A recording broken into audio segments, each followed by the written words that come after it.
What's up, everybody, and welcome to the next episode of the Untitled FWA Podcast. It has been a long break as I have been moving and dealing with a newborn, but I'm glad to be back, and I'm glad for this next episode. It's another 2-for-1, and who better than Smooth Jazz Wolf and Rawr, also the handlers of Krash and Alyster Black, who are known as the Gang Stars. What's up, guys? Thank y'all for doing this on your Saturday nights out in Australia.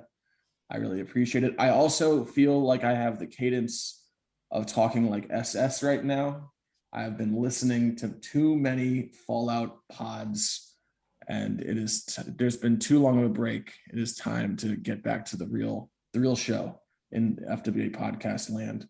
So hey, how's it going, man? What's up? And I think that was Rawr, just to set the foundation. That was Rawr's voice for anyone who gets confused down the road who's talking. And we also have Wolfie. What's up, Wolfie? That was a beautiful intro. I liked it. I appreciate it, man. So first off, y'all both live in Australia. I know y'all have been at least internet friends for a very long time. Do you guys know each other personally? Nah, we've never met IRL. You've never met in real life. Have you ever tried to meet in real life? Have you ever made like plans, anything of that sort? Or has that never been on the table? It's never really something we've considered, despite the fact that we live within like an hour or two drive of each other. It's just something that never really came up. Really? It's literally an hour away. So where in Australia? I'm currently in Geelong. He's in Melbourne, is that right? Western suburbs. So I'm actually like on the same side of Melbourne as you are. Okay. So you're on the western side, and Wolf's just more west, I guess. Yeah, he's like further out into the state. Have y'all always been in Australia, or are y'all from somewhere else originally? I'm Australian born and raised. Okay. As far as I can remember, I've always been in Australia, okay. I think. Or maybe it's just been a fever dream and I'm actually in England. Who knows? I don't. Maybe none of us exist. It's all a lie, all an illusion. Well, how old are y'all? I mean, you can just tell me like your 20s or 30s if you don't want to be specific, but I don't know how long you guys have actually lived in Australia. I'm 28. I think Wolfie's like a month younger than me. That just about checks out. Yeah, 28 as well. You guys are so lockstep and you've never met. That's wild. Well, you do you. I don't want to pressure you guys into meeting each other. What do you guys do for work and free time? Like hobbies outside of FWA? But mostly we can start with work first. Profession. Oh, my shit's boring as hell. So Krash, you go first. Oh, okay. So let's go for work stuff. It's sort of a very common thing in the Discord that I'll come home from work and just be exhausted because I currently hold 3 jobs. Oh my gosh. Yeah. On any given day, you can ask yourself, "Hey, I wonder what Wolfie's doing," and the answer will nearly always be working or sleeping. Job number 1, we'll just go down the list real quick. Job number 1, the one that I feel is me more than anything. I'm a high school librarian, helping out. That is you more than anything. Yeah, yep. I can sense that. Yeah. I mean, I gave a big class on library stuff just a few days ago. But with the whole COVID lockdown sort of thing, all non-essential personnel, which includes me, have sort of been kicked out the door for the time being. Mm-hmm. Luckily, though, I've got the other 2 jobs to keep myself busy. One is a administrative assistant / website maintenance person for one of the councils in my town. I forget which one. It doesn't matter which one. All the same. And the other is a what's the best way to put it? A sanitary technician. Yeah, that sounds cool. Yeah. I'm a cleaner as well. Okay. In fact, I think I do the same thing Jimmy King does. Clean and get the trolleys for a supermarket. I was gonna say sanitary technician sounds pretty dope. That's a good title. That's a good way to beef it up a little bit. Yeah, Jimmy, if you're listening, you're welcome to steal that title. Do you I know you said work, sleep, and then imagine you're on the forum and stuff like that. Do you have any specific non-forum related hobbies that you have time for? During these small, scant moments of freedom, I can usually just be found reading literally anywhere and anything. I have 3 bookshelves full of physical books, 2 different e-readers with over 1,000 stories combined, which I didn't have to pay a cent for any of them because I know the market. I have my ways. And I will happily spend all day, if I can, just curled up in a dark corner reading books. That's my wife. That's my wife in a nutshell as well. So I get that. I get that lifestyle. Okay. I like that. Rawr, what about you? What profession wise, you tell me it was boring as shit, but I want to hear it because just before I get into it, can we talk about Wolfie's moderating on the forum? I think that's a pretty big deal. I'd just like to point out Tommy Bedlam has made a name change request like 3 weeks ago and still hasn't been attended to. Gosh darn it. Which is literally your job. That technical aspect is not necessary. I'm on it. Okay, give me a minute. I am a logistics coordinator for a juice company. What does that mean?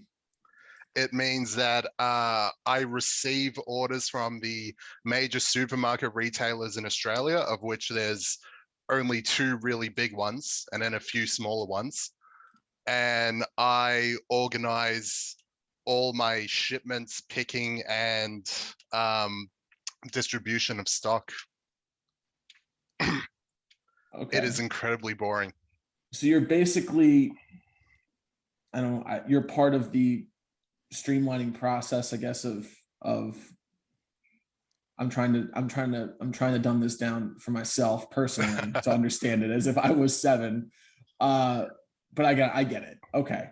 You said logistics is the key word there. Okay. Logistics is the key word. Yeah. I receive and send orders. Okay. Right. Yeah. Right. You are in the chain of the machine. Yeah. Okay. The distribution chain. Right. I sit at a desk all day. I fucking hate it. But it's okay because I based an entire RP on it, and it's one of the contenders for RP of the year. Do you I don't even know where to go from there. What hobbies do you have outside of work in FWA? Not a lot going on. I play guitar, I play video games. Not a lot going on. I play guitar. I mean, that's a pretty big one. Yeah, but I'm not good at it, so it's not worth talking about. No one's good at it. No one except for like five people in the world are good at guitar. Everyone else is bad at it. Wait. You got to name who that 5 is. Like, if you specify only 5 people are good at guitar, I want to know who you think. Well, I was just picking a number out of my ass. All right, let's go. Put you on the spot now. Let's go with. All right, I'm gonna pick a few people. Slash is good at guitar. Yeah. Jimmy Page is good at guitar.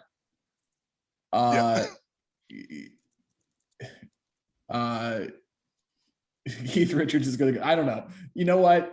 Let's go with those 3, and let's just keep it there. Yeah, everyone else fucking sucks. Everyone else is terrible. Steve Vai, awful. Buckethead, terrible. Buckethead is pretty good. Buckethead's pretty good. Yeah.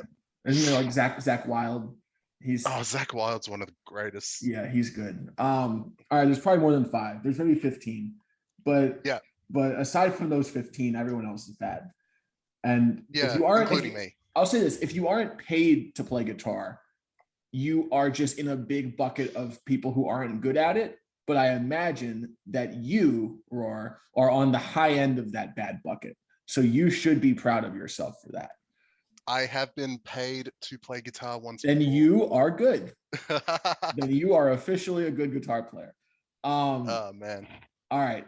We're going to go into the characters now, the gang stars, who are and I say this with pain in my, I almost said my esophagus, pain in my heart, the new FWA tag team champions, the retirers, I should say, of Golden Rock, which means they retired Golden himself, because I always said that Golden's last match would be a Golden Rock match, and Golden Rock are done, so Golden is done.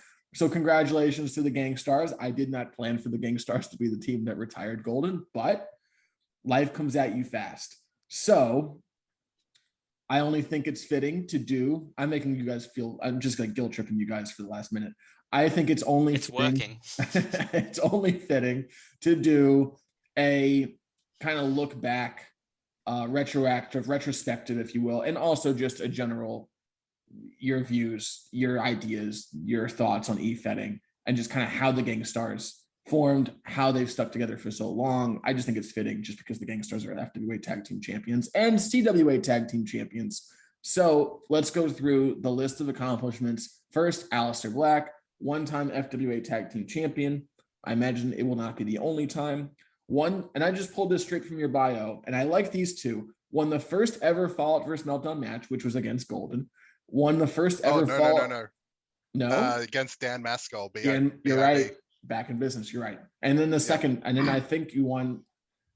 Well, okay, yes, technically, but Fallout and Meltdown hadn't started yet. Yeah, but I look at it as the drafts had been done and we had done the last fight night. So okay. All right. Whichever way you look at it, though, you have won the first Fallout versus Meltdown match. Because if you look at it from my point of view, you still did, because you beat Golden at the anniversary show, which was a Fallout versus Meltdown match. So regardless, didn't the Gauntlet title switch brands before that? We don't get into the particulars of the Gauntlet title. The Gauntlet title is a whole world in of itself. So you won the first match on Fallout, I should say, which I thought was really interesting. I don't know whom you beat. Me and Krashy beat the Undisputed Alliance, the number one contendership match. That's right. Yep. You're a 3-time world tag team champion with Krash, and the current world tag team champion. Might be 4 after one of these most recent shows. You can tell me if that's correct or not. A one-time OWW world champion, a one-time OWW challenge champion. That those 3 letters are going to come up again in a second. And then a one-time APW world champion. Krash is a one-time FWA tag team champion, one-time North American champion, which actually could have been like 2 times if you, depending on how you count the co-champs thing with Mike Parr. Yeah. Told you to count it twice. 2-time CWA world champion, 1-time high voltage champion CWA, the final one, the first ever CWA pure champion, a 4-time CWA tag team champion, 3 times with Alistar, once with Dan Maskell. We'll get into that in a second. A triple crown champion CWA, then a 1-time OWW takedown world champion, a 1-time OWW hard knocks champion, the final one, a 2-time OWW tag team champion, once with AJ Tornado, once with Steve Storm, and that was as the Gang Stars. And he's also the final OWW. Oh my God, I just feel like I'm just rambling. the final OWW tag team champion, and OWW triple crown champion, and a 1-time APW world heavyweight champion, the longest reign, rated 25th as the greatest CGS wrestler ever. Did everyone get that? There's going to be a quiz later. What I got from that. I wasn't taking notes. Can you read out all that again?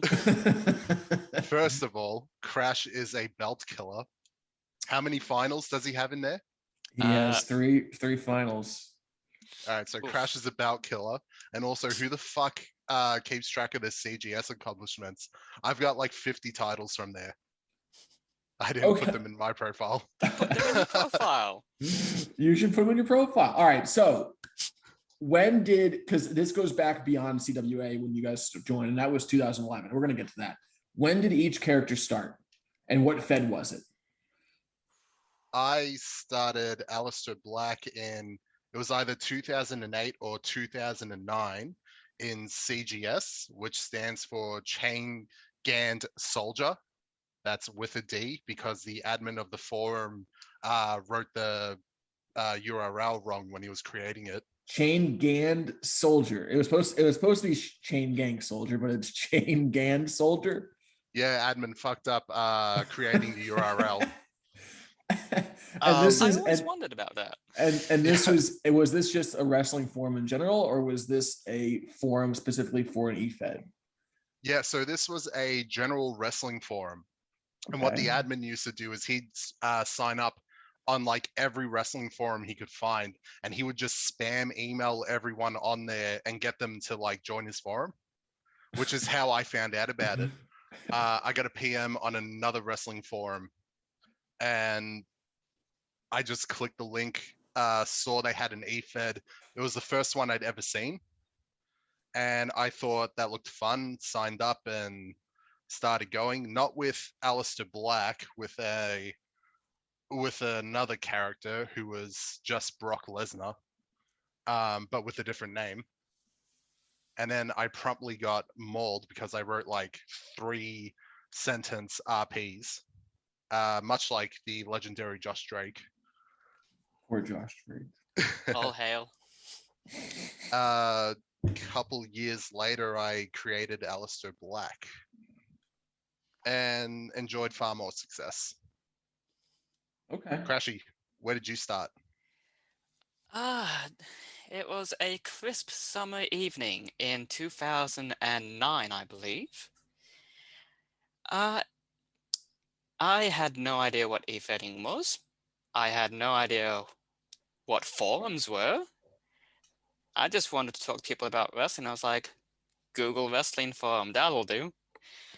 And the first one that came up was onlineworldofwrestling.com, or as you mentioned with the initials, OWW, which if you save a lot very quickly, then you'll tie your tongue in knots. So, yeah. Was Online World of Wrestling the first forum or the second one? That was my first. No, sorry. I mean, so there were 2 OWWs, and we migrated from one to the other one. That's right. Yes, they used to have a Obsessed with Wrestling. Yeah, then they rebranded to Online World of Wrestling. Yeah. I joined up with the second revamp, the Online World of Wrestling one. Right. Never heard of the Obsessed with Wrestling variation until like months later. Didn't really mean anything to me, but cool. Yeah, they had a fed called Takedown, I believe. Yeah. I don't know why it was called that. I guess this one would be creative. The admin on the forum was a powered Nazi who didn't want the forum branding on the EFED. Yes, I do remember that aspect, yeah. So the Fed itself was just Takedown. Really, just like a show, more like a brand show. We just called it OW Takedown because why not? They ran a monthly show. You got a 3 RP limit for every show, and you were allowed to respond to other people's promos. Oh yeah, that was a very big part of it. Yeah. That's not a. There's been a lot of there's other. There has been feds that have had that type of setup before. So that's not completely new to me, but it's a fascinating concept. I don't really know how it would work, but anyway. It was one of those ones where whichever character and promos they liked more won. FWA is so much better with the rubric. Oh, absolutely, yeah. I appreciate that. Yeah. We try.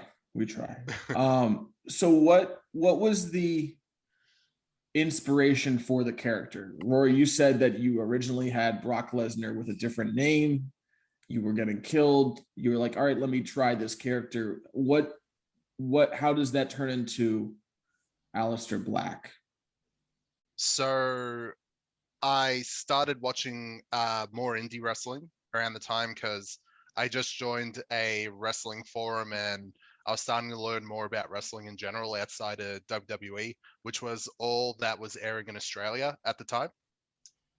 I started seeing more like promos from like CM Punk and Raven and the like, and I took it as inspiration and created a more down-to-earth, realistic character who started out as more like a punk rock anarchist. Yeah. Okay. And Krash, you were joining. You joined OWW. You've never done e-fitting before. What was your inspiration for? I'm gonna make Krash, this character, one name, which is very rare in e-fitting. Most people do like just a name, like a first last name. You have Krash. How does that come to be? What is the inspiration behind it? Is it based off of you? Is it based off of something else? In the early days, I didn't really have any sort of plan or direction. I just sort of threw whatever I thought was fun on the screen, and that was it. In terms of actual character or wrestling-based inspiration, I suppose, your basic, just your Jeff Hardy sort of people, Mm-hmm. The high flyers, the daredevils who probably aren't the best technically speaking, but they have got some kind of connection with a crowd. So good work, yeah. And in using that to sort of create this dumbass character of mine, for lack of a better term, with a name that isn't even spelled correctly, but I've never bothered to change it. I just did what I thought was fun and funny. It usually wasn't. I would go as far to say it was pretty terrible. And it wasn't until like I started talking with Alistair or Rawr or SEZ as he was back then that I realized, oh yeah, I'm pretty bad. Oh, cool. So what was the first, again, Wolfie, you joined OWW, Rory, you joined it was CGS, correct? Yep. What was the first Fed you guys were in together? And So how did the Gangstars, how did, like, it doesn't, you don't just like one day some random stranger joins and you say, all right, I'm gonna team with you. Like, how did the Gangstars then become the Gangstars? So we had a core group of people, and we just would join a bunch of e-feds together and start going through like everything we could creatively. We were on like 5 e-feds at the same time. So the CGS crew was also on OWW, and they got me to join with them. And we had this guy named Steve Storm, who was easily the greatest writer in e-fed history to this day. Oh, really? Would you agree with that, Crashy? I can definitely agree with that. Yeah. For sure. Like if he came to FWA today, or let's say you do some sort of time traveling thing, if he, from whatever year this was, 29, 2010, came to FWA, he would be the world champion if he wanted to be. No questions. He probably wouldn't be the world champion, but he would actually give guys like SS and John a run for their money. Like creativity wise, it's insane. Okay. Interesting. Yeah. Yeah, maybe not world champion instantly, but definite main eventer. Okay. He was that good. So, okay. Yeah, he was crazy. So me and him, when we signed up for the OWW revamp, when they switched to the new forum, started the Gangstars together with another dude who was, his character was called Dash Blade. He got banned on the forum before he even had a match. And so from like show 1, we were already looking for a replacement. Poor Dash. Yeah. Fuck Dash. Me and Wolfie were in a battle royal together on the debut show. Yeah, with you one, I think. I won. Yeah, I'm pretty sure you And won it. Because we had 3 promos for that. Me and him talked and collaborated a little bit. Do you recall that? I recall bits and pieces of it because I tried to collaborate with just about everyone in the Battle Royal. I think Yeah. you were the one who responded the most. So I was like, yay, we can be friends now. Yeah, and everything he wrote was hilarious. Like, out of everyone in that battle royal, he was the only person who actually wrote anything decent. Right. And I pitched to Steve Storm that we should recruit him, and Storm read his shit and agreed. Okay. Wolfie, from your point of view, you get an email, you get a message, and you'd already been collaborating, I guess. You get a message from him. Oh, I just got a little gift from Zoom, running out of time. We removed the 40-minute time limit, which means we don't have to stop and start this, guys. So congratulations. Hooray! Right. Well, Round of applause. it's the little things on a Saturday that really just brighten the weekend. Wolfie, from your vantage point, you get a message. Do you want to join the Gangstars? What is your response? Are you just like, who the hell are the Gangstars? Or are you just like, oh my God, a stable? Absolutely. So, by the time this message came along, I was already a tag team champion with the aforementioned AJ Tornado. Get more into him at some point, I presume, if not here at some later date. And immediately, my first initial thought was, that's it. That seems kind of rude to AJ though. What about him? Like, that was my very first line in response was, well, yeah, I would like to be cool, but what about AJ? And then about a week or so went past, and me and AJ had a bit of discussions that I don't think I've actually told you about, Rawr. No, this is news to me. No, we had some talks about the direction of our tag team. I mean, at the start, it was very much a thrown together, we've got nothing for you, we're doing nothing, let's just team together, see what happens, and that was fine. We had some talks in our direction. He had some ideas that I did not agree with. He put those ideas in place anyway. What were the ideas? Like, is this like character alignment stuff, or is this like? At first, it was just small things like our theme music. With like, I'm fine with whatever. I don't like making a fuss, or the name of our team. Do you remember what the name of mine and AJ's team was? Like the crazy something or other. It was the Crazy Connection, and neither of us were crazy. It was based off an Ozzy Osbourne song. Was it Crazy Connection with a K instead of a C? No, 2 C's. So it didn't even look crazy. It was just 2 regular guys rolling up to work at 9 o'clock, calling themselves, "Hey, we're Crazy Connection." And beautiful. I'm sorry. That's so funny. We're not even crazy. Anyway, go ahead. The most aggravating part, he named us after an Ozzy Osbourne song, and our theme was a Marilyn Monroe song. It wasn't even connected. Marilyn Manson. Yeah, that's it. Manson, Monroe. They're all the same. If you guys had a Marilyn Monroe song, it'd be the craziest part of your tag team. Yeah, we're pretty crazy, aren't we? Bro, fits the gimmick.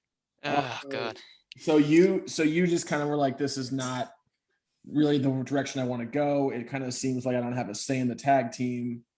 I'm gonna pull the trigger on this other thing because it's better for me, which is perfectly fine and fair and probably the right thing. I mean, AJ Tornado sucked, man. He was a good person and I did like him. It's just that he wasn't fond of hearing the word no. And I like my input being valued, even when I'm too scared to say it sometimes. But yeah, at that point, I was like, okay, maybe I'll talk to this Rawr and Steve person, if they even are people and not bots like I presume they are, and see what they have to say. About another week went by. AJ made a few more changes, and at that point, I was like, "Okay, bugger this.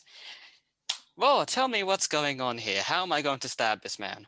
So this is really my question is, and I asked you guys a question. It's similarly, it's somewhat in the same scope. I'm not going to actually dive into that exactly what question for the sake of surprise and kayfabe and FWA. But when you turned on him, did he know it was coming beforehand, or was it a shock? I didn't tell him. Nah, he had no fucking clue. Yeah. So it's written in there like, and all of a sudden, boom. It's Yeah, not. so Yeah. Did we talk about what happened? Or was that before we started recording? I don't think we've talked about what happened. No, we haven't. I mean, like I mean, it's been written in Krash's promos. There has been mention of AJ Tornado. There has been mention of what has been happening. I remember, I think it was actually the promo where you guys were out in the desert burying somebody or meeting somebody to bury somebody. I remember that one. Death of the Gangsters. Fuck, I hate that promo. Right. There were a lot of AJ. yeah. There were a lot of AJ Tornado. A lot of AJ Tornado references in that promo. So I like, just from reading it, I never got the full story, but I understood that this kind of happened. I didn't exactly know how it happened. So you guys can kind of give the detailed explanation. So Steve and Dash Blade were supposed to be the tag team, while I was going on a tear in the singles division, winning the challenge title and subsequently losing it to Comeback Kid. Mm-hmm. Oh yeah, we met Comeback Kid in OWW like 11 years ago now. Oh wow, okay. I did not know that. He was great. Yeah. The crazy connection of defending their tag titles against the Gangstars, who have never had a match in OWW as a team before, which shows you how like shallow the talent pool was. Right. And then Krash and Steve Storm did the hardcore Holly Cody Rhodes deal. And this is with Dash in the ring, or no? So Dash got banned. He was taken out of the match, and they made it Steve Storm and a mystery partner. Okay. Ooh, and mystery partner turned out to be Krash. Okay. Surprise. So how did AJ Tornado take it? His handler. Was he upset, or was he like, this is cool? I don't think we ever actually addressed it, interestingly enough. Like, Bro, I'm pretty sure he quit the Fed. No, he was stuck around for a few more matches. I know that much because I distinctly remember, like, after it all died down, he came back for like one match, and you wrestled him to get into the Elimination Chamber. Yeah, and he stuck around for one match after that. And I distinctly remember him referencing a few things we talked about that was not public knowledge. And after that, he was gone. Right. Okay. You were better off. You were so much better off. It doesn't seem like it was an equal partnership. So in that regard, it probably is best to just kind of do your own thing. Do what you want to do, I should say. Yeah, tag teams are supposed to be a close to an equal partnership. That's definitely something I get with Rawr. Like, we're two very different people, but we both sort of. How do you feel about this? How do you feel about that? Like, right. Which is very refreshing. So from that point on, so really, your team was Steve Storm. How are you then? How did it become you two? At some point, Steve just sort of took a back seat, didn't he? Nah, what happened was OWW shut down. Yeah, because you guys were never champions. I mean, as far as I can tell from your bios, you guys were never tag champions together outside of Wrestling Click. That's correct. No. Yeah. Yeah. So OWW shuts down. Does Steve Storm just not come? Steve Storm popped up in APW. Okay. But yeah, he was there for its entire run. Okay. Yeah. which was where all the OWW CGS guys are migrated to. Okay. But only me and Krash joined Wrestling Click. Okay. Mm. Did you guys join around? Is it like the same time? Had you joined APW and Wrestling Click together? Or Yeah. did you do? Okay. So you did those together. And I guess APW died eventually. But like APW, I remember I was there longer than I was on Click. Really? Yeah. Okay. So I was on Click for like a year, and then I bailed on Krash, and he just started RPing for both of us. Really? Yeah. So this He, is so Alyster joined CWA, signed up in April 18th, which is my birthday, 2011. Krash nice. joined, thank you. Krash joined, I think I was 23 at the time. Krash joined the next day, like literally sign up was the next day, April 19th, 2011. So you guys definitely came together. Oh, absolutely. Yeah. You guys, Like- I imagine, won the tag team championships at some point, or you guys came in as a tag team. And then Rawr, you bail about a year later, you said, and then Wolfie, you're just promoting for both of them. Yep. I mean, I wouldn't say bail. That he has his reasons, and I understand those reasons. We all need time out every now and then, don't we? So I'm pretty sure I kept going on APW though. For like a little bit after that. Yeah, And a then I little bit bailed after on that too. Yeah. Okay. Still, I joined CGS. I made him join with me because I wanted to do the tag run together. Right. Because we hadn't done it before. Yeah. Immediately, we get thrown into tag title contention, and then we start the never-ending feud with a group called the Brotherhood. Yes, the Brotherhood. Yeah, so it's fond memories. I'm certain. The fondest. What led you to? So you guys are going through like three different feds at this point: CGS, APW, and CWA. What led you to CWA? Is it because you said like no one really came with you, except maybe like Comeback Kid? Like, was he already here? Like, what led you? How'd you find him?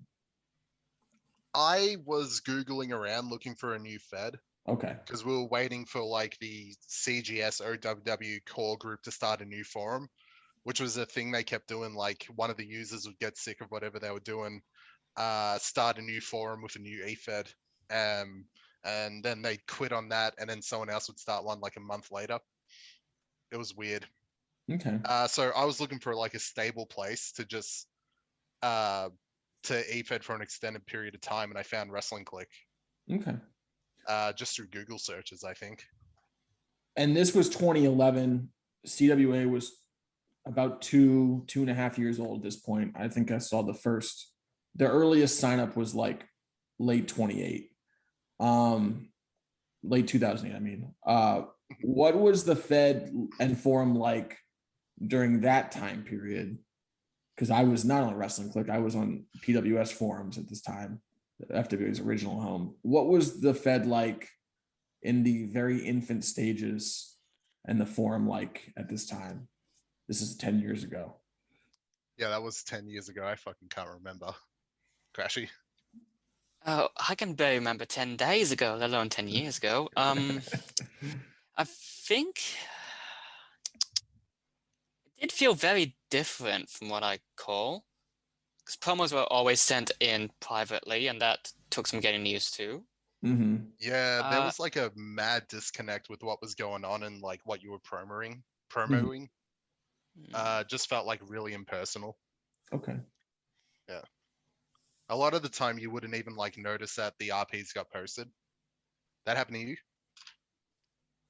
Yeah, I would notice that. Yeah, like I'd say that 99% of the promos anyone sent in would never get publicly posted. Yeah. And that's where like a bulk of character work gets done. Because we wouldn't have done any segments back then. Right. Yeah. Was there I mean, you guys were in CWA, well, specifically Wolf, you were in CWA. I mean, Rawr, you said you were in there for about a year. Did you come back to it at any point before it stopped, or did you kind of stay away until it died in, what was that, 2018, somewhere around there? So 2011, 2012, I was consistent. And Mhm. then 2012, I left for like 8 months, which was when Sean Summers in storyline broke Alistair's ankle. Okay. I came back for the big revenge match, no showed that, and disappeared for 7 years. Okay. Yeah. Okay. And that's my time on Wrestling Click. Right. And Wolfie, were you active the entire, again, I don't exactly know the date that CWA stopped being regular, but I'm gonna go with 7 years and make that a guesstimation. 7, 8 years. Were you active the entire time with Krash? I took about a break for a year in 2014 or 2015, Okay. which was ironically the year that MV8s came into CWA. So I missed that entire run of hers. Okay. But that aside, yeah, I was pretty much stayed in CWA that entire time. Okay. Alyster Black is, again, 3-time CWA tag team champion. Krash is a 2-time CWA world champion. And I'm pretty sure on your bio it's 1 time, but I updated it for the most recent show. A 1-time and the final high voltage champion, the first pure champion, a 4-time CWA tag team champion, a triple crown champion. Is there a specific feud, match, or singular moments, multiple moments that you're most fond of from the CWA run? And it could even be up to the South Pacific. Hold on. Isn't the high voltage and pure title the same belt? If they are, no, it is not, because there was a separate belt made for, and yeah, but it's the same title. No, they just rebranded it. No. New title, new belt. I do not acknowledge that new one. Well, it's Don't like take the old one away from me. It's like it's like we had like the Young Lions title, quote unquote, which was like just for newer role players, and now we have the Gauntlet title. And I was thinking last night, I was like, it really kind of is the same title. It just had like a lapse of like 5 years of lineage. So, you know what, Wolfie, you do you, man. List them separately. Thank goodness. Was there a feud match or any moments that you're most fond of from the time in the CWA? And I know, Wolfie, it's a little bit more time and maybe more contenders for your answer, but Rawr as well for you. I know you were 1 year and then you had a run recently with the kind of the rebirth of the Fed. I would say that pretty much any time I got to tag with Rawr was a highlight of CWA, both back in the day. Don't you go on me. This is from the heart. Yeah, 8 or 9 years ago, back in the early days, or the revamp South Pacific area of time, that is undoubtedly a highlight of my experience, and one I treasure oh so dearly. Are you crying? I'm crying. It's okay. You can cry. I was yawning. God dang it. Well, fine. I'll give a non-gangster answer then and see how you feel about that. Please do. Didn't you main event a few of those 5-star attractions? Oh, yeah. That might have happened once or twice. I suppose it could count them, yeah. Win the world title, win the Royal Rumble ripoff. But actually the one storyline I'm most proud of is something I think only Jimmy King would know about. After I returned in 2015 or 2016, that timeline area, when I was writing promos that would be sent in privately for my matches, I would be writing 2 promos, one for the present day match and one for a flashback of what was going on during my absence. And just to sort of see whether I could juggle this sort of multiple storytelling. And it worked out perfectly, because the more success I had in present day, the more failure I had in the flashbacks to make a juxtaposition disconnect between the two, to the point where when I won the high voltage title at 5-star faction or a similar, so I don't quite remember which, the supposed highest point also featured my very, very lowest point in the promo, because at that point I just about pissed everyone else away in terms of flashback relationships. Mm-hmm. And again, only Jimmy King would know this. I was writing just for myself, and he was along for the ride too. I'm actually kind of sort of proud I was able to do that, just to see that I could, yeah. Okay. So none of that got posted publicly?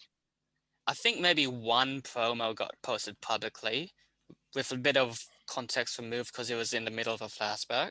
Do you have this stored somewhere? Somewhere in my computer, yeah. It's a sort of a mess down here, but yeah. It'd be interesting to dig that up and post it in some sort of chronological order that made sense. I'll have to figure out exactly where I saved it. Rawr, do you have an answer in terms of a fond memory? I know, again, your time was shorter. So my entire CWA run was feuding with the Brotherhood, which I went back and looked through all our match history, and me and Krash were in every single tag title match in CWA for like a year plus, nearly 2 years, sorry. Give or take a bit. Crazy, because they had like a bunch of signups back then. Yeah, my most fun memory is having Sean Summers kill me off. Oh. And starting his main event push. You and I are similar in that regard. I always enjoyed not getting buried, but I enjoyed putting someone over at my own expense and then seeing them succeed afterwards. That was always in a weird indirect way. Like I did what I needed to do. So Krash joined FWA in May 22nd, 2019. Alistair joined not the next day, like CWA. He joined like 9 months later, February 16th, 2020. What inspired each of you to join? And why did you not come together? And that's really more a question for Rawr. I suppose inspired is the one word. After CWA was put in an early grave and subsequently pissed on by Sicario, I was just about ready to. Was he head mod and then he just bailed? More or less, yeah. Okay, all right. He left CBK in the lurch. Yeah, which sucks. Yeah. I was just about ready to just call it a day and just stop e-fighting for a while. I was burnt out as hell and was just disappointed with how it all ended. Mm-hmm. And at some point while I was trying to put together a last show for CWA that I don't think I ever finished because I took up too much work. I was too stupid about it. Sayer. Yeah. Are we allowed to say his name, or is he getting the Lord Voldemort treatment? No, you can say you can say his name. We're gonna circle back to Sayer in a second, but you can say his name. Okay, he who must not be named. He approached me in, I believe it was October or November of 2018, asking whether, hey, you interested in, FWA? We're alive, We're alive. That wasn't his sales pitch, but it felt like it. Right. Of course, at the time, I was just, I'm not really up for it. So I said, thanks, but no thanks. Cool, right. No worries. 1 month later, he comes back again. So, what about now? Well, I mean, I'm flattered that you're thinking of me, Mr. Sayer, is it? Yes? I'm flattered you're thinking of me, but I'm just kind of tired now. Understandable. You do you, mate. 1 month later. Hey, you were just in the area. So, how about that FWA, huh? Hey, just gonna knock on your door. So I imagine he just wore you down. Yeah, It was like harass finally. you like you're an 18-year-old girl. Ooh. I will say that Sayer, one of his crowning achievements, and he may be listening to this. I don't know if he's listening. When I have something like, if I was to be in his shoes, I would probably clean break it to save myself the FOMO and the pain. He might be someone who like lurks and sits around and waits because of the year suspension and like the potential for light at the end of the tunnel. I don't know. But if he is listening, I will say, I'll give him a shout out. One of his crowning achievements was getting you, Wolfie, to join the Fed when he was a mod. Now, there were a lot of other challenges with him as a mod, but that is a feather in his cap. So no one can take that from him, I guess. Yeah. Is what I'm trying to say. No one can take the fact that he was able to get Wolfie and Krash, and maybe indirectly Rawr and Alyster Black to the Fed. Yeah, like once he actually stopped the sales pitch and just talked like a human being, at that point I started listening. At that point I had been lurking in the FWA forum and was like, these people seem kind of cool with a very large question mark, but Right. Cool nonetheless. Right. Yeah, And at that point, cool, Devin. I wasn't really in at the time. I mean, no, you were still on your commentary gig. Yeah, I was. Your character was, yeah. I wasn't even a mod. I became a mod in like summer of 2019. Like I didn't become a mod. I didn't jump back into being a mod. I was very much still AWOL. I was hardly, like, I was every now and then promoting with Shannon, like very rarely though. I was not even really a part of the Fed at the time when Wolfie joined. So I am not part of the moderately cool group. Oh, nonsense. You're very cool. I appreciate it. Fucking A. So you joined and you were kind of like, I hate to say the word worn down, but like enough sales pitches and you kind of got to reading, you're like, I'll give this a shot. Yeah, at this point he had broken through my armor, right, and found the gooey residual within that was what was left of my heart, and just sort of poked it until I said, okay, fine, okay, God, Jesus. At that point, after I swore and threw something at the wall, we started actually talking, and he pointed out exactly these sort of things that he was hoping we could do both together and as part of FWA as a whole.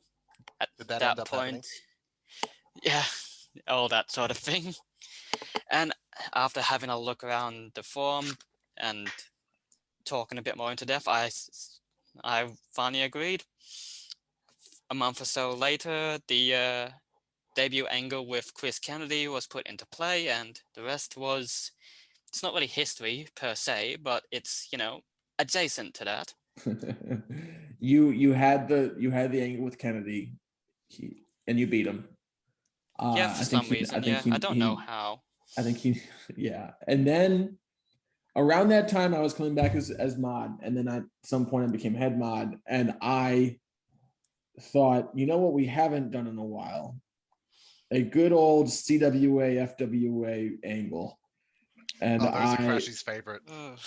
And I booked, but I did it in like a weird way. I booked a really kind of like a storyline title match between Cyrus and Krash, where Cyrus was going to offer Krash the title match for the world title, and it was going to be interrupted by a bunch of FWA heels, Kennedy, Dave Sullivan, and Michael Garcia, I believe. Well, it was originally just those two, and then Golden was going to come out and try and separate them, and Garcia was going to, and then Garcia was going to. Garcia was still on commentary too, wasn't he? Yeah, it was that show that Golden and Garcia came off of commentary and became full time. It was that angle, and so.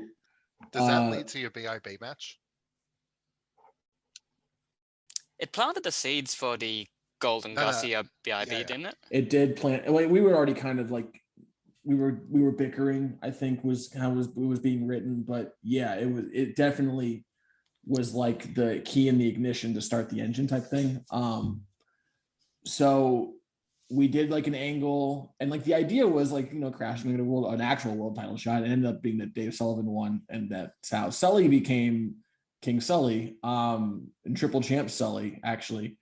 And Krash and Golden had a match because I think Golden took the pin, and there was like lingering resentment storyline wise. I remember this, and we had a match, and then Krash became North American champion by beating Mike Parr, and then the Mike Parr feud happened, which up to now, before the Gangstars reuniting, is probably the singular top feud angle of your time in FWA, Wolfie. Unless you think otherwise, I would put that up there. No, I would definitely agree with that. In fact, I would go as far as saying that until I started the feud with Mike Parr, I didn't really click in FWA at all. Like, at that point, I was over in my head, no idea what I was doing, still worn out and burnt out, but spark was slowly starting to come back.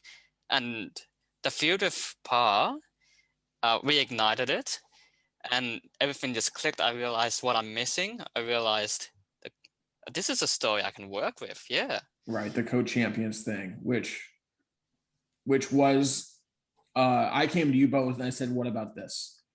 Like, I think you had beaten Parr, and this was the rematch, and it was in a steel, and I was like, it's going to be in a steel cage. You both are going to hit the feet at the same time. It's going to be a whole interference, all hoopla. And then you're going to be co-champions, and it's going to lead to a third match.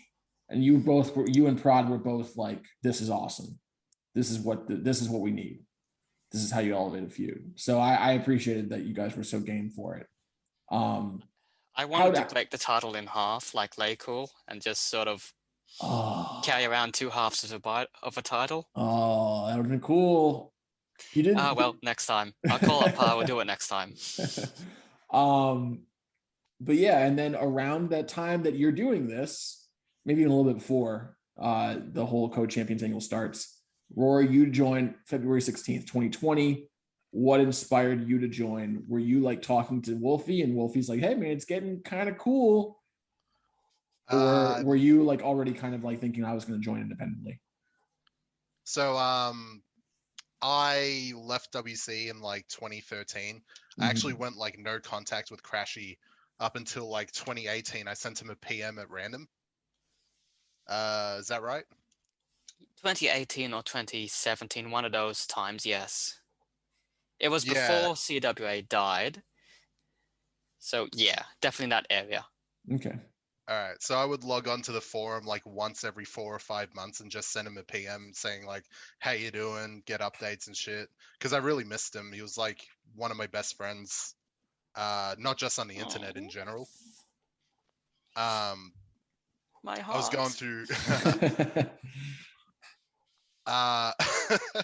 I was going through like a really depressive spell at the time. And my girlfriend was encouraging me to take up a hobby. And I told her how I used to EFED and ride and stuff, and she said I should take it up again. That's why I joined FWA. Krashy had no idea I was going to do it. Really? I was as surprised as anyone else, but I was so delighted about it. Yeah, like the week before I was going to sign up, I logged onto the forum and just like had a quick read around the EFED. I was going to PM whoever was in charge and say, hey, I've known Krash for 10 years. Can I debut as like a masked attacker and like challenge him to a match at a pay-per-view? Don't tell him who I am and I'll RP in secret and we'll surprise him. But saw BIB was coming up and decided to just let him do his thing. Oh, what a good friend. Yeah. Because you probably would have been able to get that angle approved, and that would have prevented the Mike Parr Krash angle from happening. So I guess it's good that you waited. And you were just like slotted right into the X division or X title division. Was I? I believe Alistair was, yeah, which was, or you were in like the general mix of people. Yeah. And of course MVH was the champion, which she was a little bit too good for the title, for what the title was at the time. And then very quickly Alyster Black wins the gauntlet match with like, what was it? Gerald Grayson, Eli Black, Caden Knox. There was one other person who I don't think is in the Fed anymore. Orion? Cheshire Cat Clan chick. Right. And Orion.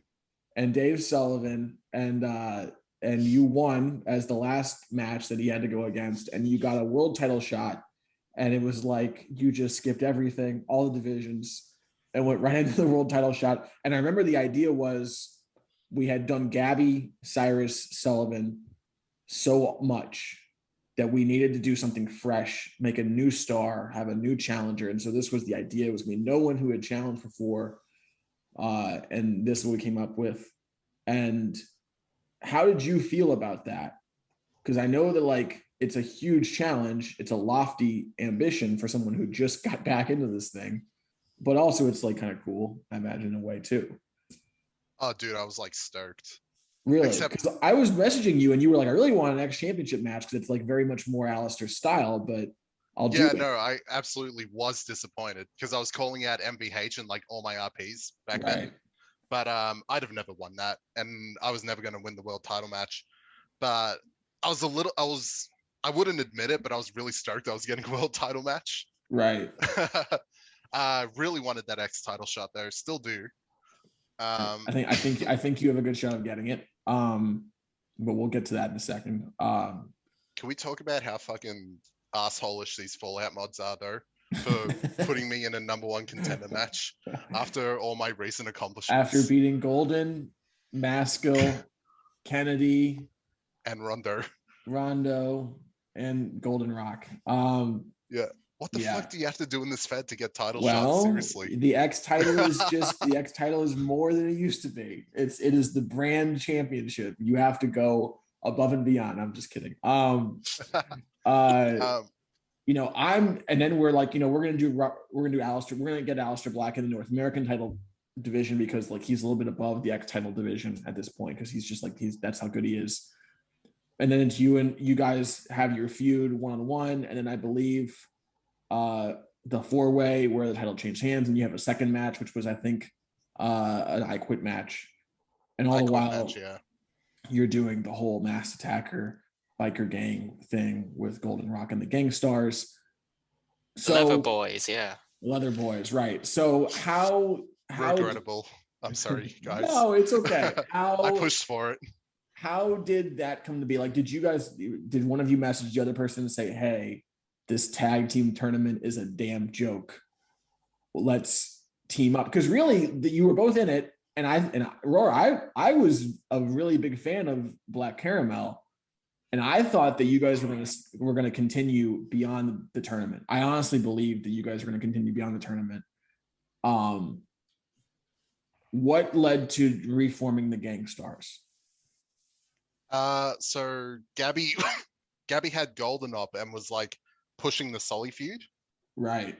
And I don't think either of us were really interested in like doing full-time tag stuff. Okay.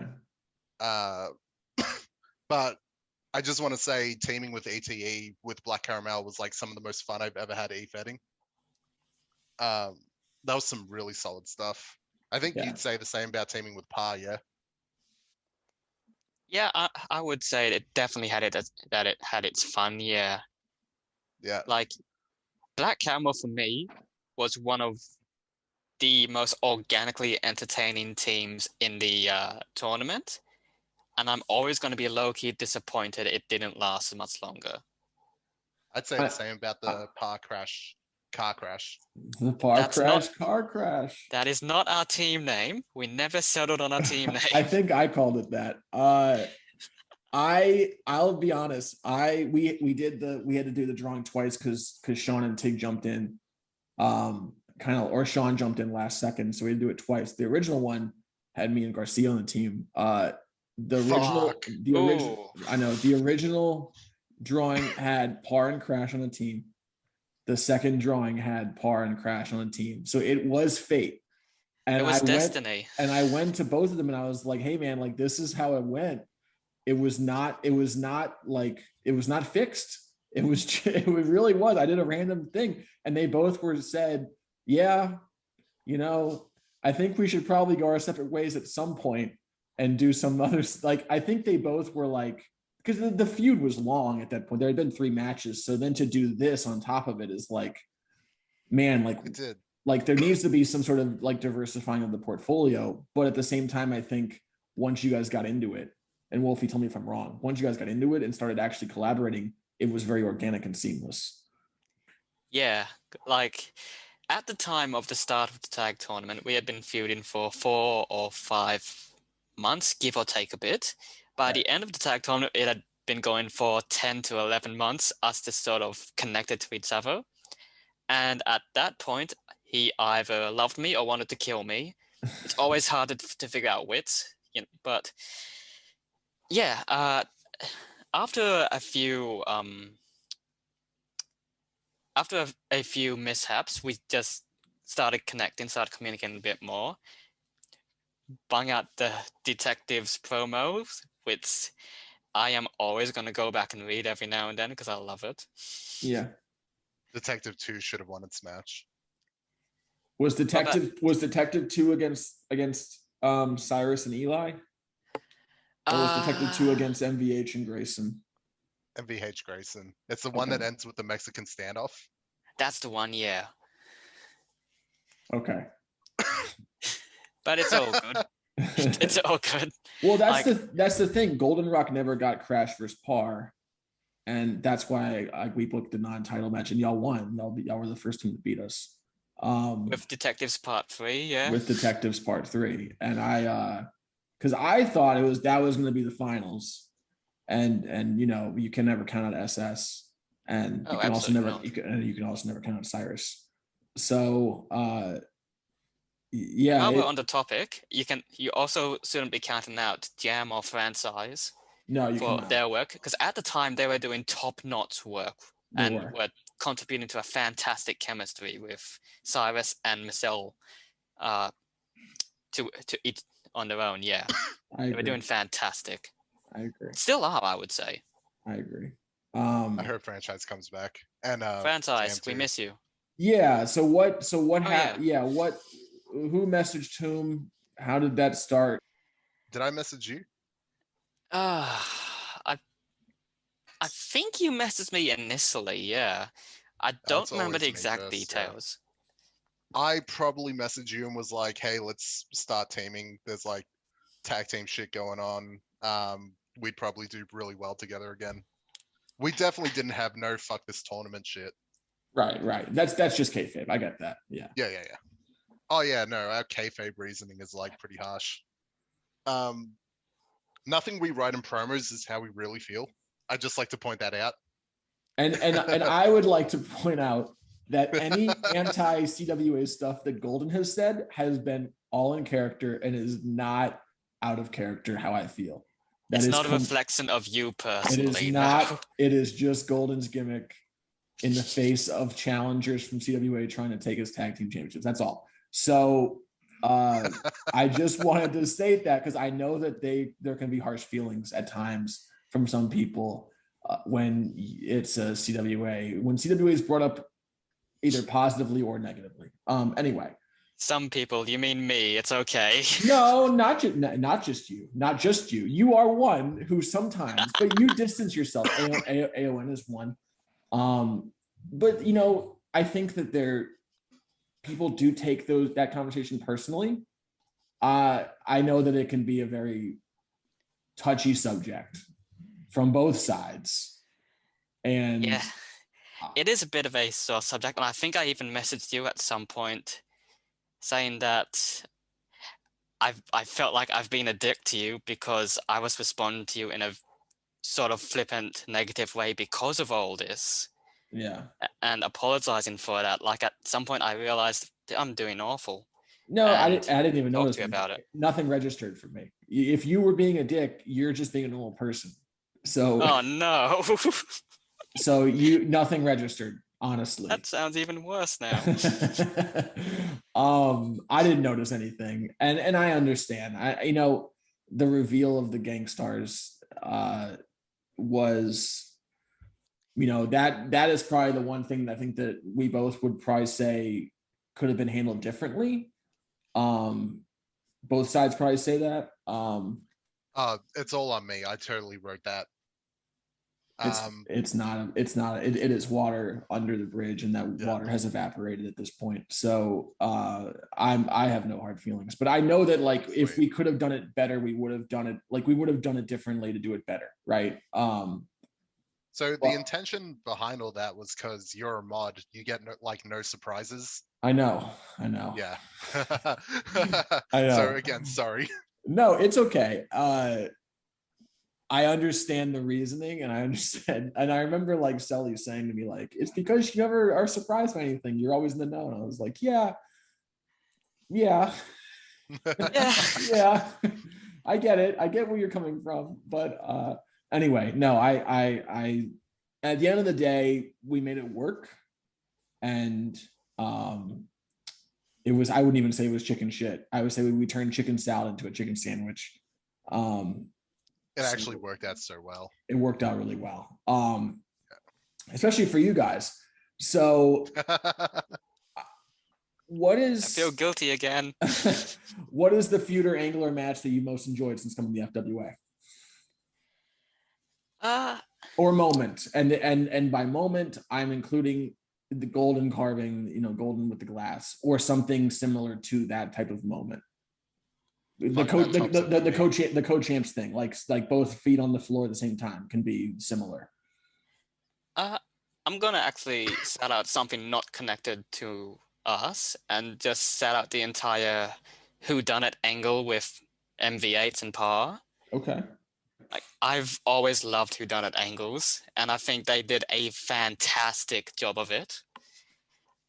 And I was reading all those things, hook, line, and sinker, just waiting for the reveal, and was so pumped when it turned out to be Pa who lied to me about it, but I worked it out anyway. Love you, Pa. As a storyline, that's one of my very favorites so far in terms of what other people have done. Yeah. Okay. What about you personally? Oh, I hate everything I've ever done. No, it's all terrible garbage. I don't know why you read my stuff. You shouldn't. I would certainly say you and Cyrus, in terms of the match at last year's Mile High, was up there. But in terms of angles, Golden Rock or the par angle, we're both. Shout out to Ziggy, by the way, who twice now has sort of made something out of not a nothing angle. Like, it was just an open challenge to start with, which I personally always find sort of difficult to start working with, because there's no real motivation aside from, you want to fight? Yeah, let's fight. Bang. And that's usually it. That's all you need in wrestling, though. Well, you get two really fucking over guys, they run into each other and they're like, you want to fucking go? Yeah, mate. And then they fucking go. It's truly beautiful, isn't it? Yeah. But yeah, Ziggy did a fantastic job with ideas and angles to give that angle so much more juice, to give that story so much more of a meaning for both of us, that I just want to personally shout out to him and say, yeah, dude, you can't see it, but I've got a thumbs up right now, and it's pointing in what I hope is your direction. I told Jiggy this. I messaged him after I submitted my grade. I had Krash winning it back in business. I believe I was the only one. No, I think it was 3-2. I forget who. Maybe SS did as well. That the promo of going in front of like the council of people who had lost to him previously, the Council of Doom, was 13, really, isn't it? Was really good. It was really, really, really, really innovative and good. Anyway, I just wanted to say I had you winning. Is it Council of 8 or Council of 13? Rawr, I don't remember how many people there were. So you stole that idea from the Council of 13, yeah? Well, you were inspired by. Yeah, let's not get into the whole playerism business. There's already been one case this year. We don't need another. Okay. Anyway, Rawr, your favorite moment feud angle. I love all the Black Caramel stuff. Mm-hmm. I especially love the first ever segment we did on the Payback pay-per-view where Gabby walked in on Alistair in his dressing room without the mask on. That was funny. Yes. Then we got team together. That was fun. I love I've actually got this written down. The segment me and Wolfie did where Krash challenged Alistair to the I Quit match. Mm-hmm. It's like incredibly chill and funny. Fucking what other segments do I have here? Oh, fucking the segment we did with you and Sean right before the Summers Ramon match. That's probably one of my favorite moments ever. Yeah. And I mean, you can't find the glass thing because I did a whole storyline where it was taken off TV. Oh yeah, redacted. That's actually the best thing I've ever been involved in and did wonders for me, like as a character and RPO. Really? Yeah, man. Because in what way? Sorry I'm not just trying to toot my own horn. This isn't really. I'm actually, because I've noticed that you've been leaning into it in the incident a lot with your characters. So in what way does it help? Right. So it just gives me something to work on. It gives me like an underdog aspect to work with, doesn't it? I'd come back from the glassing. I wrestle Chris Kennedy in the first match back. I'd like to think I've got like crowd support and sympathy from it. And I've just got a bunch of promo material to work with because I've got this character who's in like constant pain now. He's got like mental scarring because he's got FWA carved into his chest and he sees himself as like a CWA guy. Right. It's brilliant. We were talking about, like, you were, I forget what I was going to say. I was like, it really wasn't like originally glass, but it was like, it was something we had to, I said like, I had to escalate it, and you were like, just whatever it is, have it be done to Alistair. Yeah. That's what you said to me. And I was like, all right, yeah, that's fine. This is more general scope of the characters. What do you guys enjoy most about writing your character? So Wolfie for Krash and Rawr for Alistair. Actually, yeah, you go first if you want. All right, I got something here. Thank goodness I don't. I use Alistair as a exercise to explore depression. I don't know if you've noticed, but he spends a lot of his promos like hanging out at home alone, right, drinking and just being miserable in general. Right. He's always alone. He's very rarely is he not alone in his promos. Yeah. Yeah. When he's tag teaming, he's with like Krash or Gabby, which is when you see him at his happiest also. But yeah, he spends a lot of time at home by himself, being miserable. And some of the promos that have worked most for me are the ones where he's like at his absolute worst depression wise, like the Chris Kennedy promo where the whole idea is that he's just laying in bed, can't get up. He's doped up on pain pills and he's completely miserable from the experience. And then I got the RP that went up against you, which is dealing with depression from working. Mm-hmm. Working with an absolute like cunt all day and hating what you're doing and just looking for those little windows of like hope through the day that never come. So that's been fun for me. I want to give you a hug. I just a hug, pat on the back, a nice sandwich, and say it's going to be okay. Is that weird? It's real life experience turned up to 11 for me. Yeah. Wolfie, what do you enjoy most about writing Krash? Well, I suppose the most enjoyable aspects is taking this pretty normal, pretty friendly fellow and just sort of seeing how much I can twist his moral scale until he's still the very same person, but so much about him has changed where he's now a complete and utter asshole, despite still being completely and utterly friendly. Trying to see whether I can find that balance between lovable villain and hateable hero that's always sort of circling the drain, so to say. Mm-hmm. I've always found that the characters that are most interesting are the ones that are morally questionable to themselves, not exactly to others. Like Shades people of who grey, ask man. themselves, is this right? Am I doing what is right? And just sort of playing with that a little bit. Like if you have this complete and utter asshole, who isn't me for the record, I'm an angel and a saint. Just putting that out there. If you have this complete and utter irredeemable garbage person who has done terrible, terrible things to people, but you dress him up in a nice manner and make him nice and pleasant, can you still get people to support him because of his personality and not just write him off because he's, burned down orphanages or that sort of thing? Which, by the way, he hasn't burned down an orphanage. That would take a lot of paperwork. But just putting that out there, he hasn't, not yet. He Saving did that for marry future someone in promo. the desert. Well, he's not dead in the desert though, so he'll be fine. At least I think he's not dead. I didn't really check for a pulse. We probably should have checked for a pulse, but that's neither here or there. So yes, which you can actually sort of see reflected in the side character that people love for some reason, Violet. Right. Like, I created her as the exact opposite of Krash because she is quite clearly a piece of shit. Like, there is no way going about that. She's a piece of shit and is very upfront about it. But for some reason, people still seem to love her anyway, so it's sort of working in universe, this theory of mine. Right.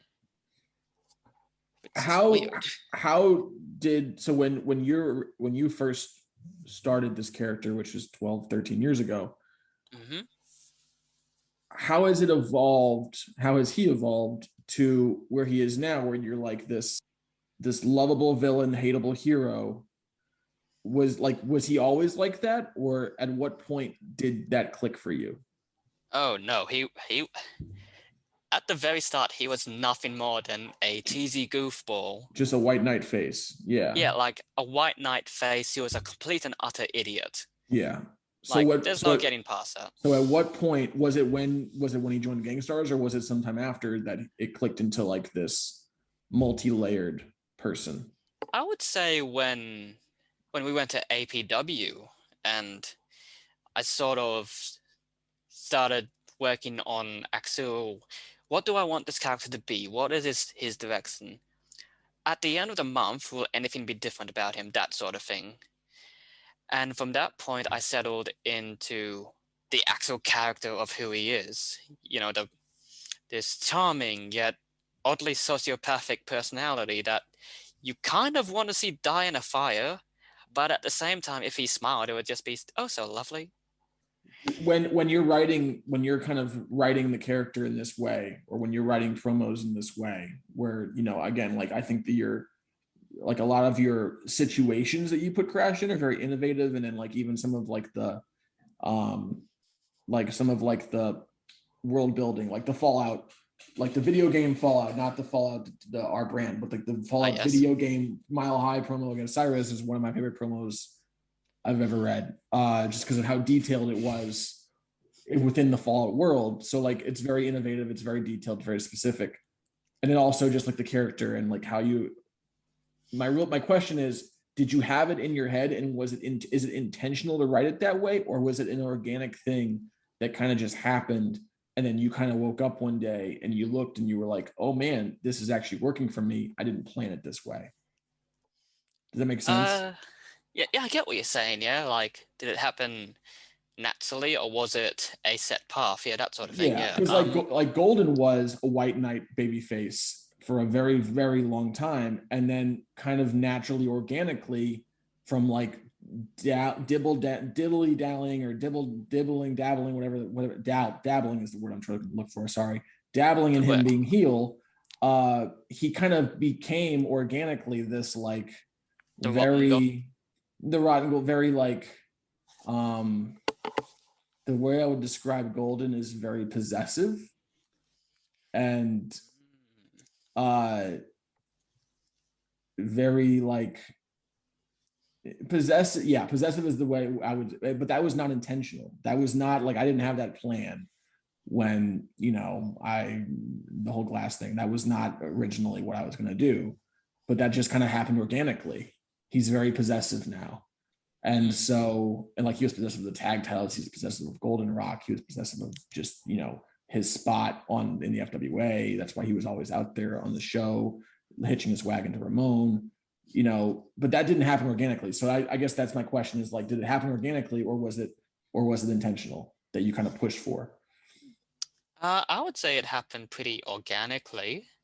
Like situations would arise and I would approach them just sort of writing what would come naturally until we had a set ending. Like, what's a good example? Betraying Alistair. APW. Yeah. The first time I betrayed Alistair, so far only time that he knows of. The situation arose where it was sort of floated that, hey, do you want to sort of, stab him in the guts and kick him in the face while he's down, that sort of thing. And we weren't really teaming together, we were sort of aligned loosely because, we're still best friends and all, and we will be forever. You can't escape me. And so I sort of approached the end goal with the character I had, Krash, this good-hearted goober who watches Saturday morning cartoons in his free time, and sort of progress it naturally to get to that point and come up with this character who can do terrible things and justify it to himself. Still watches Saturday morning cartoons though. That doesn't change. Rawr, how has Alistair evolved? Again, you kind of said he was kind of a written out form of like dealing with depression. How has he evolved?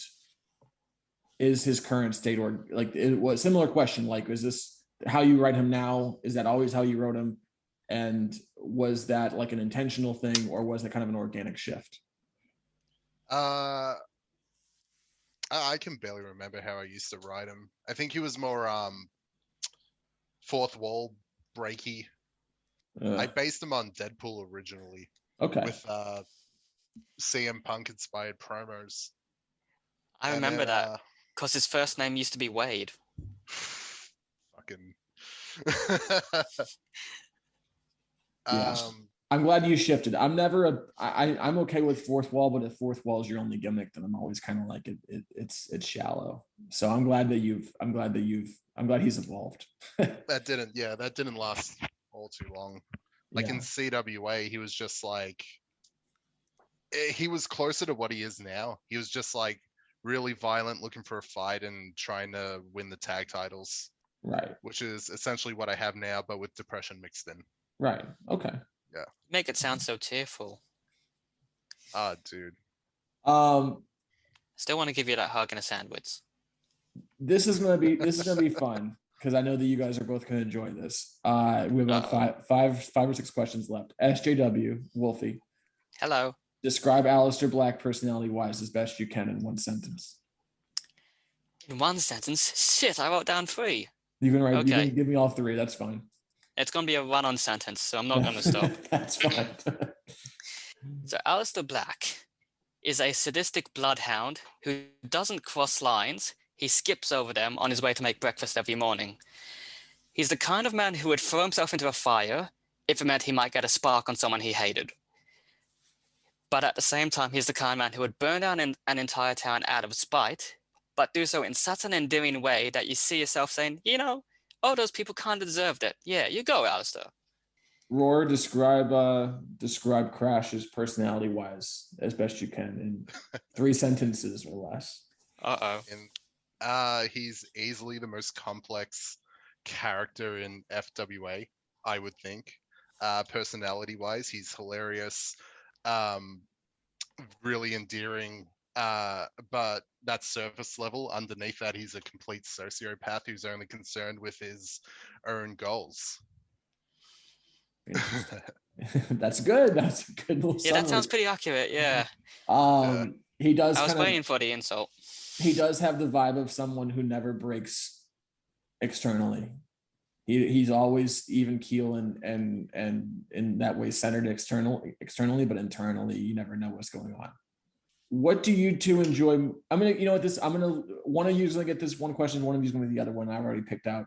No problem. Wolfie, what do you enjoy most about the current FWA? And it could be anything. Okay, I enjoy how the community is always sort of trying to support each other. It's most obvious in promo reviews every now and then. Mm-hmm. Probably not as done as often as I should do them. I really need to focus on that more often. But even just casually in the Discord, people will just go along and say, I really enjoyed so-and-so's work. I think he really improved from so-and-so. And I think that sort of community output and welcoming sense of community is such a fantastic welcome reprieve from other fits where it was just post a promo, that's it, no review, good luck. The Discord really helps with that. So I am delighted about the Discord and the sense of community it brings. Rawr, what is, I'm gonna be the tough one, I'm sorry, but I think you can handle it. What is something you wish was different about the FWA? And it could be comparing it to past feds you've been in, like this other fed did it better, or it could just be something in general. Dude, I've got nothing. This is like picture perfect. No, it can't be. There has to be something. I know. I don't have anything. It's great as it is. I love the schedule. I love I love the interaction, especially the Discord. It's the most fun I've ever had e-fetting. Absolutely, yeah. By far, yeah. I appreciate that. There's got to be something. It could be it could be the grading scale. It could be, you know what, creativity should be more than quality of content. It could be anything. I genuinely don't have a thing. Well, you gave me a positive thing that you enjoy. Wolfie, do you have anything you wish was different? What? No, you said you were asking him that question. You can't do that. All right, I'll give you something. And I used to not think this. And John has kind of swayed me. I wish the North American Championship was named something else. I agree with that. 100%. I wish I may throw that out there to the mods soon. Anyway, I think I have John. I think I have John support the TV title. There's the whole story. Like they were merged. They used to be a separate brand. We used to have a TV title. They used to be separate belts. They got merged. Shake merged them. Shake chose the North American title. It's all Shake's fault. Ooh, it's all Rondo's fault. You chose the wrong title. All right. 3 favorite characters, 3 favorite writers. Leave no feelings on the table. Go. Either one of you can start. My fave characters are Krash, Danny Turner, and Michelle von Horowitz, which I think are the most generic answers you can possibly give. Shout out to definitely the most popular answers for sure. Yeah. I mean them and Uncle and Chris Peacock, yeah. Yeah. Also Golden Rock, but rip. May they rest in peace. How about favorite writers? and it can just be SJW, SS, and TIG if you want it. That's fine. Fucking Man, John, and SJW for me. Okay. Yeah. Okay. Wolfie? Are we going characters or writers? You can separate lists. You can do both. But they can be the same answer, but just do a separate list for each. Okay, for my 3 favorite current FWA characters. Obviously Alyster Black, high five. Woo. Okay, I'm going to imagine you high five me. Thank you. Second is Uncle Jay. I never know what I'm going to get when I open up a promo of his, and it's always a creative masterpiece. And third, let's see. If I say it's a tie, am I going to get in shit for it? No, you can say man. You can go for it. Okay. I'm going to say it's a tie between Randy Ramone and Danny Toner. Which seems... I know. it seems very fitting because they have that whole I hate you, that sort of thing. History. Yeah. Yeah, but I think and this is transitioning to the writer phase, I think Tig as a writer has improved so much. Like, I would compare what he does now to what he did when he returned with doing the tag tournament with Donovan Moore. Shout out to Mitz. He's probably not listening, but he knows I've shouted him out and his ears are burning for it. I would compare the two pieces. It's like night and day. He has become like 10 times the writer he is. And I think we all think he's definitely someone who can conceivably win the big one. Oh, yeah. At any point now. And I want to give a shout out. I don't know exactly how much influence this person has had, but all I can do is look at the facts, and night and day, I agree between Tig's writing from when he came back to now. And there's one pretty important event that's happened in that time, and that's him teaming with Rondo and him working with Shake. So I have to assume that Shake plays at least some part in that. That's a pretty safe assumption, yeah. So who is the GOAT? Shake is the GOAT. Shake, you're listening. I know you are. You're not listening to this, but you're listening to me. I'm the voice in your head. You're doing great.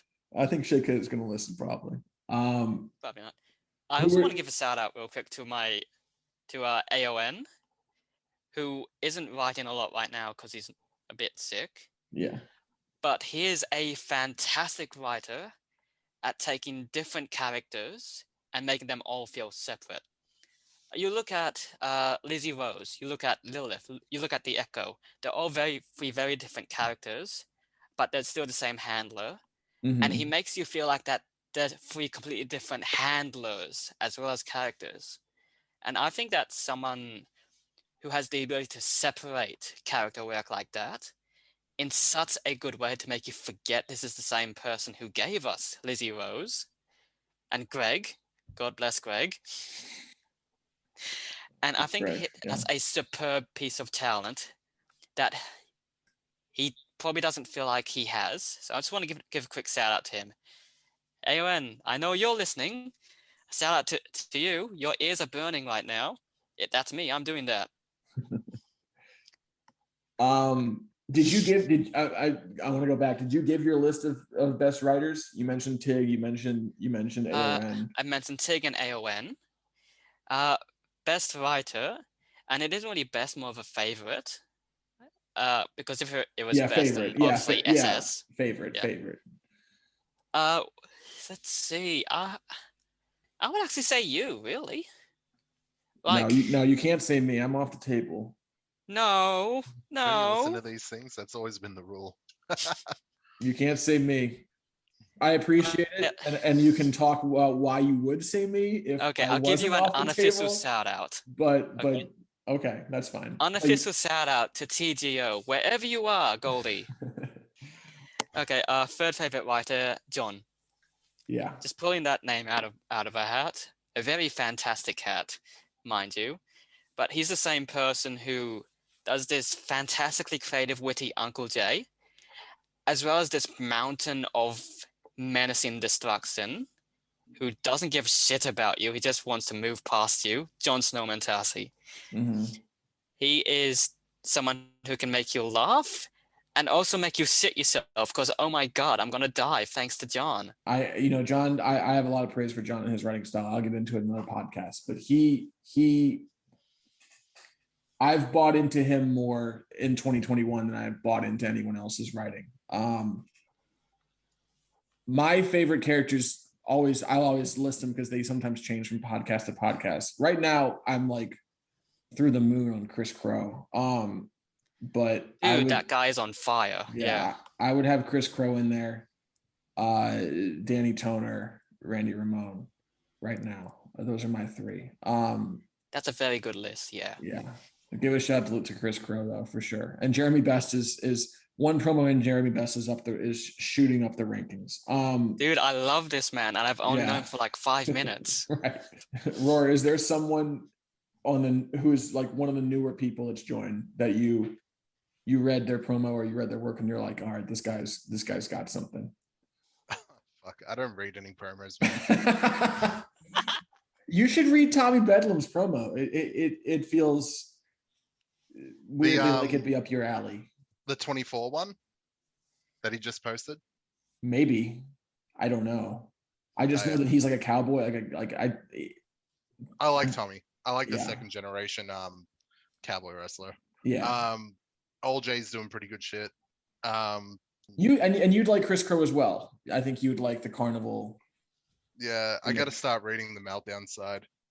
I mostly stick to the. Well, you better because you're gonna be on Meltdown defending the tag titles.